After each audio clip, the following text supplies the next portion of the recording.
Table কামিনী গাছটি বেশ জনপ্রিয়। প্রচুর মানুষের ভীষণ পছন্দের একটি গাছ কিন্তু এই টেবিল কামিনী।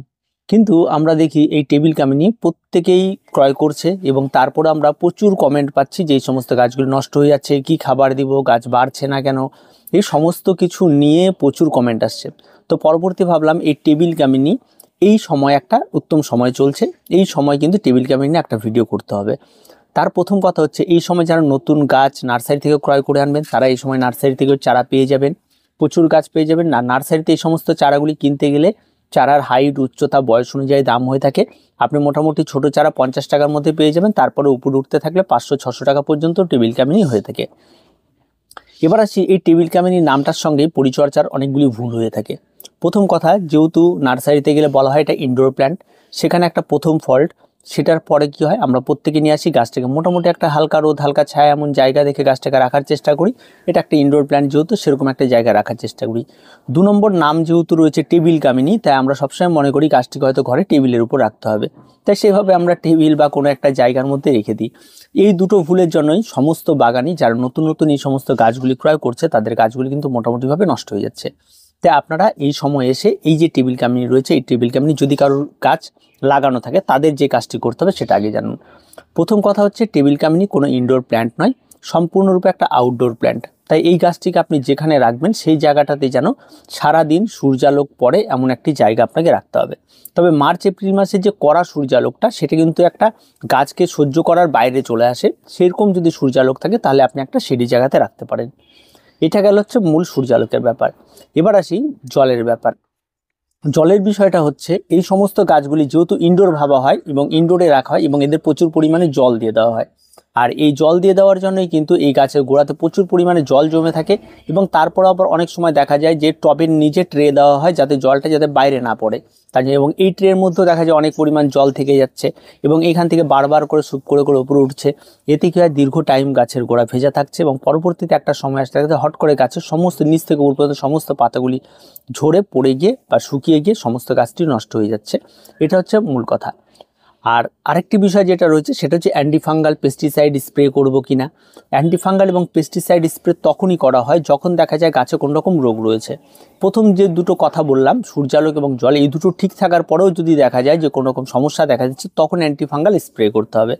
যদি দেখা যায় গাছে ফাঙ্গাল আক্রমণ ঘটতে পারে বা গাছের পাতাগুলি ডিসকালার হয়ে আসছে, সমস্ত কিছু ঠিকঠাক থাকার পরেও সঠিক রোদ পাচ্ছে, সঠিক খাবার পাচ্ছে, সব কিছু পরেও দেখা যায়, তখন অ্যান্টিফাঙ্গালটা স্প্রে করবে। অ্যান্টিফাঙ্গাল সব শেষে স্টেজে গিয়ে এটা, তাছাড়া কিন্তু প্রয়োজন পড়বে না। এবার আসি পেস্টের আক্রমণ। এই গাছে পেস্টের কোনো রকম আক্রমণই ঘটে না, সেরকম কোনো রকম কোনো বিষয় নেই, তাই পেস্টিসাইড এখানে ব্যবহার করা তেমন কোনো রকম কোনো প্রয়োজন নেই। এবার আসি তাহলে আমরা কি করব, এই বিষয়টাও একটা থাকে। তাহলে আপনারা যারা গাছ লাগিয়েছেন সবার প্রথম যে ব্যাপারটি থাকে, এই 3টা জিনিস তো ঠিক করবেন, সেটা হচ্ছে মাটি।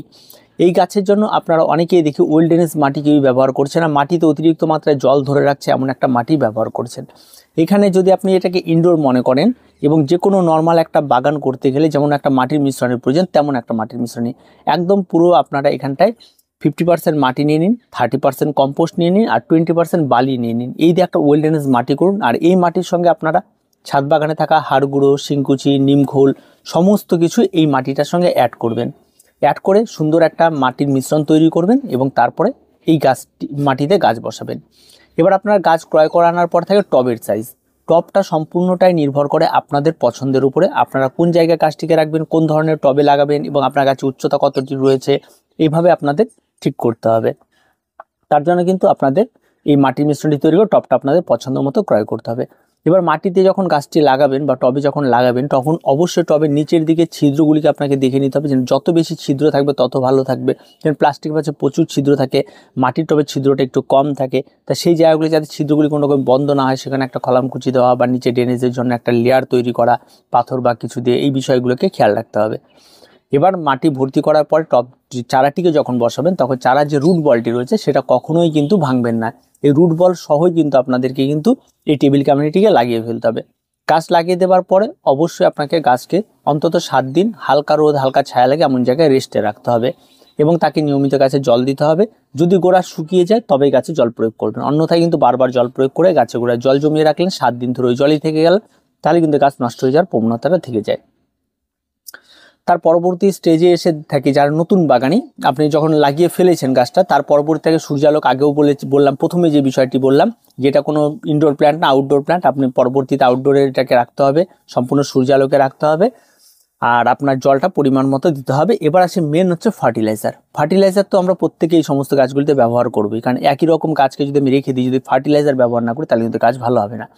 ফার্টিলাইজারের জন্য এখানে যেটা প্রয়োজন হয় সেটা হচ্ছে শীতকাল যখন থাকছে, তখন আপনার হয়তো লিকুইড খাবার, আপনার ছাদ বাগানে হয়তো সিজনাল ফ্লাওয়ার করছেন, আপনি হয়তো পাতলা করে খোল জল ব্যবহার করতে পারেন, ঠিক আছে, এটা আপনারা দিতে পারেন।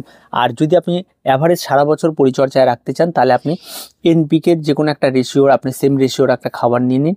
হয়তো আপনি 10-26-26 এনপিকে 20-20-20 রয়েছে, 15-15-15 রয়েছে, ঠিক আছে, এরকম সেম রেশিওর যে কোনো একটা খাবার আপনারা নিয়ে নিন। নিয়ে সেটাকে আপনারা জলে গুলিয়ে নিন, 1 লিটার জল নেবেন, 2 গ্রাম মতো জলে গুলিয়ে নেবেন, নিয়ে এই গাছে দিবেন। যদি ওয়াটার সয়েলেবল হয় তাহলে সবচেয়ে বেস্ট হয়, আর যদি ওয়াটার সয়েলেবল না হয় তাহলে গাছের গোড়াতেই আপনারা, জলে না গুলে গাছের গোড়াতে আপনারা 5 থেকে 6 দানা করে প্রতি মাসে একবার করে এটা ব্যবহার করতে পারবেন। তাতে কোনো রকম কোনো সমস্যা হবে না এবং গাছ খুব ভালো থাকবে। আর যদি জৈব খাবার আপনার কাছে থাকে, তাহলে অবশ্যই হাড় গুঁড়ো, শিংকুচি, নিম খোল, এই সমস্ত কিছু একটু ভার্মি কম্পোস্টের মধ্যে মিশিয়ে দিয়ে অন্তত সেই খাবারটি আপনারা 1 মুঠো করে প্রতি মাসে আপনারা ব্যবহার করুন, তাতেও গাছ অনেক ভালো থাকবে। আপনার রাসায়নিক ব্যবহার না করে যদি জৈব খাবারটা ব্যবহার করেন, তাহলে আরও বেশি ভালো থাকে। আর যদি ওয়াটার সয়েলেবল এনপিকে 20-20-20 থাকে, তাহলে সেটা 1 লিটার জল নেবেন, তার মধ্যে 2 গ্রাম গুলে নিয়ে প্রত্যেকটা গাছে 200 ml করে ব্যবহার করবেন।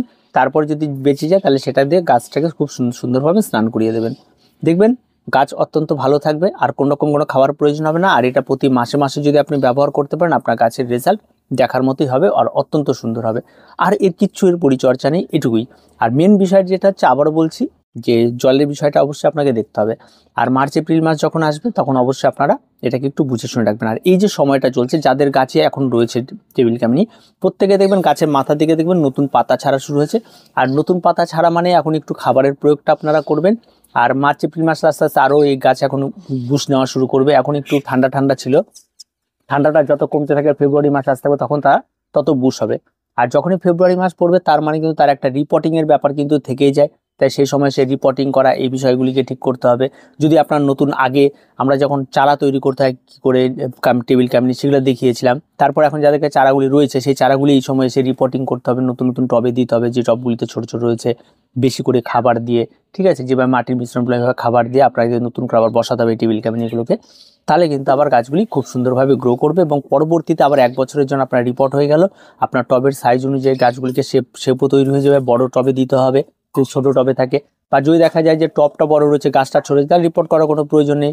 সেখানে একটু মিক্স খাবার তৈরি করুন, হাড় গুঁড়ো, শিংকুচি, সমস্ত কিছু সমান সমানভাবে দিয়ে একটা মিক্স খাবার তৈরি করে একটা 1 মুঠো গাছের গোড়ায় দিয়ে দিন। আর গাছের গোড়া সবসময় নিড়ানি দেবেন, কোনো রকম জঙ্গল যেন না হয়, এই বিষয়গুলিকে খেয়াল রাখবেন। আর টেবিল কামিনী কোনো কিচ্ছু লাগবে না। তবে হ্যাঁ, টেবিলে রাখলে, ঘরে রাখলে কিন্তু এটা নষ্ট হবেই হবে, এটা কিচ্ছু করার নেই। তার কারণ এটা সেখানকার গাছ নয়, এটা ফুল একটা আউটডোর প্ল্যান্ট। আর এটা মাথাতে ঢুকে নিয়ে একটা আউটডোর প্ল্যান্টে যা পরিচর্যা করেন, সেটা এটাকে করুন, দেখবেন অনেক ভালো থাকবে। তার কিছু বলার নেই টেবিল কামিনী নিয়ে, অনেক কোশ্চেন করেছো সমস্ত কিছু। তারপরেও যদি কারো কোনো কোশ্চেন থেকে থাকে, তাহলে অবশ্যই কমেন্ট বক্সে জানাবেন। তো দেখা হচ্ছে পরবর্তী ভিডিওতে। প্রত্যেকে ভালো থাকবেন, প্রত্যেকে সুস্থ থাকবেন, চ্যানেলটিকে অবশ্যই সাবস্ক্রাইব করে রাখবেন।